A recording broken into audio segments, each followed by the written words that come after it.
Hey, welcome to an incredible story that's going to inspire you and also help you improve your English skills. Today, we're diving into the life of Albert Einstein, the guy who literally changed the world with his ideas and courage. As you listen, focus on the new phrases and vocabulary I'll introduce. Because honestly, this isn't just about learning English, it's about learning how curiosity and persistence can lead to greatness. So, grab your notebook, pay close attention, and let's jump into this journey together to improve your listening, build your vocabulary, and get inspired by the life of a genius. Albert Einstein was born on March 14, 1879, in a small German town called Ulm.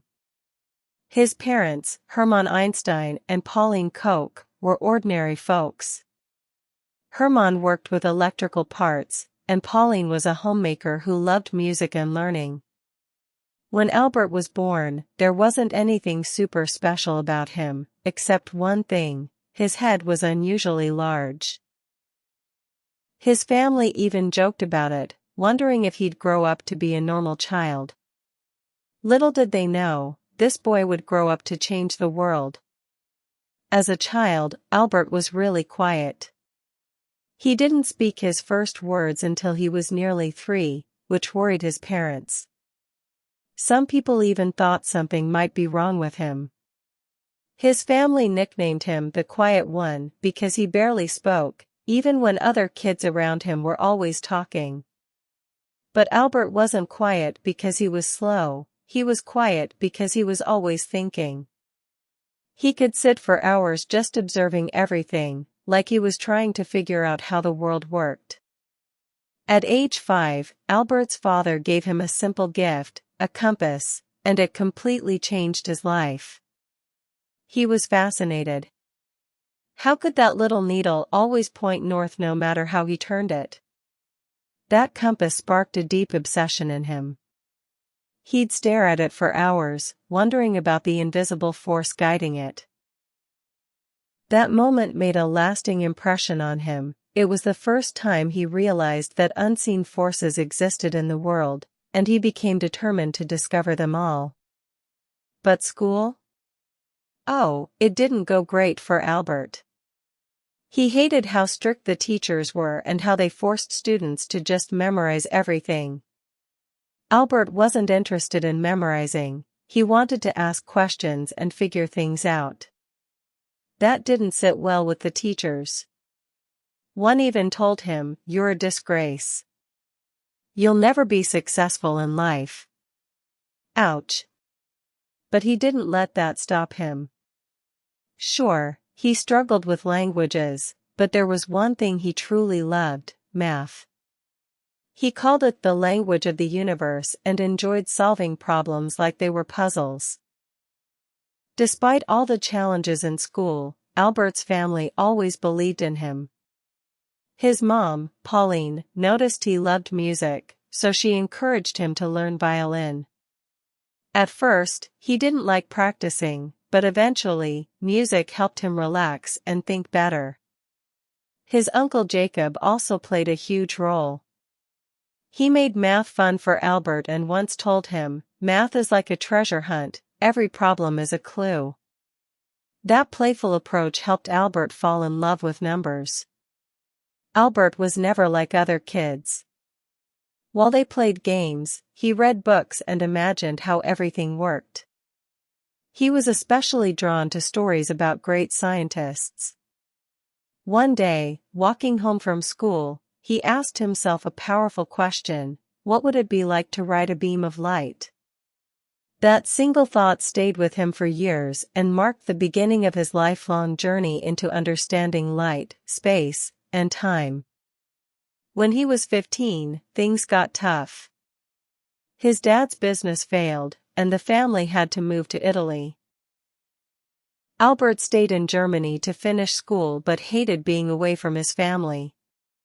Feeling lonely and unhappy, he eventually left school without finishing. That was risky, people thought he'd ruined his future. But Albert didn't care. He started studying on his own, diving into science, math, and philosophy. To him, learning mattered more than rules. At 16, he wrote his first scientific paper. It wasn't perfect, but it showed his potential. He applied to the Swiss Federal Polytechnic School, a really prestigious school in Switzerland, but failed the entrance exam because of weak subjects like French and history. Still, he didn't give up. He studied harder, improved his weak spots, and kept going. Albert's early life was filled with struggles and rejection. People didn't get him. But his determination, curiosity, and love for learning kept him going. After leaving Germany, he moved to Switzerland, where schools were less strict and students were encouraged to think freely. That was perfect for Albert. At 17, he tried again to get into the Swiss Federal Polytechnic in Zurich, and this time, he made it. But even then, he had issues. He loved math and physics but wasn't interested in other subjects. His professors didn't really get him and some even disliked him. One said, "You're a smart boy, Einstein, but you lack discipline." Albert often skipped lectures and did his own deep thinking instead of following the curriculum. He was obsessed with big questions like, what is light? How does time work? Why does gravity exist? During college, he met Mileva Merrick, the only female physics student in his class. She was brilliant and shared his passion for science. They became close, discussing scientific theories for hours. They inspired each other.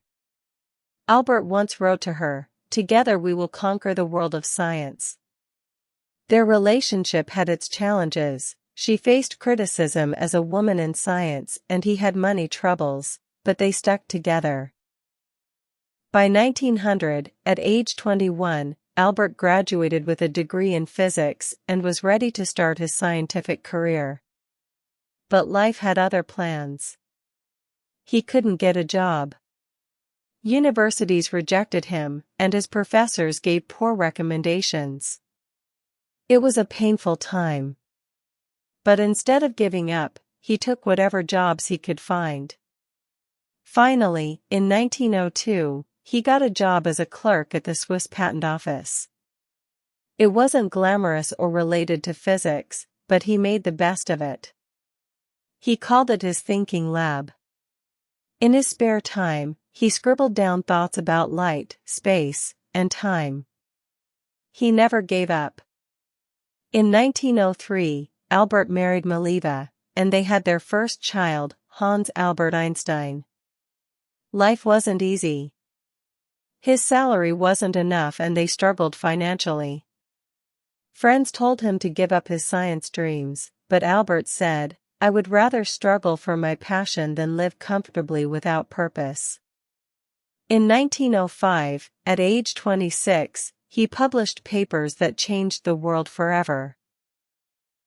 Scientists called it his Annus Mirabilis, miracle year. In that year, he explained how light behaves like particles, photons, proved the existence of atoms, Brownian motion, and introduced his special theory of relativity.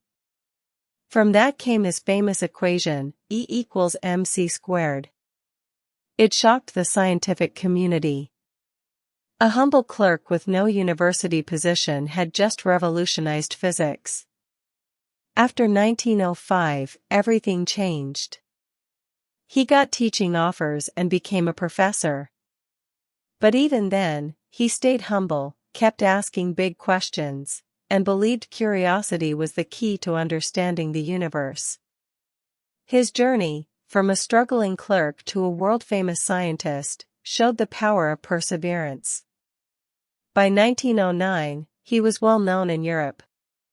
He taught at universities in Zurich and Prague. Though people saw him as a genius, he always said, "I am no genius, I am simply curious." Fame brought challenges, but Albert lived simply, wore the same old clothes, and focused on his work. In 1914, he moved to Berlin for a prestigious job at the Prussian Academy of Sciences. This gave him the freedom to focus completely on research. But World War I began, and unlike many scientists, Albert spoke out against war. Meanwhile, his marriage to Mileva ended, and they divorced in 1919. He made sure she and their sons were financially supported. That same year, something amazing happened. British scientists tested his general theory of relativity, and confirmed it. Gravity could bend light. It was revolutionary. The news spread worldwide. Albert Einstein became a global icon. Newspapers called him a celebrity. But Albert, ever witty, said, "If my theories are wrong, Americans will say I'm a German and Germans will say I'm a Jew. If my theories are right, Germans will say I'm German and Americans will say I'm a Jew." In the 1920s, he traveled the world, to the US, Japan, and beyond, giving lectures and inspiring others. He used his fame to promote peace, saying, "Peace cannot be kept by force. It can only be achieved by understanding." He supported minority rights and spoke for the voiceless. Though criticized, he responded, "Great spirits have always encountered violent opposition from mediocre minds." In 1933, when the Nazis rose to power, Albert, being Jewish, fled Germany. The Nazis burned his books and attacked his theories. He moved to Princeton, New Jersey, and joined the Institute for Advanced Study. Though heartbroken, he stayed hopeful. In the middle of difficulty lies opportunity. He became a U.S. citizen in 1940. During World War II, though he didn't build the atomic bomb, his equation E=mc² laid its foundation. He was deeply troubled by the bombings of Hiroshima and Nagasaki and spent the rest of his life advocating for peace and nuclear disarmament. He once said, "Mankind invented the atomic bomb, but no mouse would ever construct a mousetrap."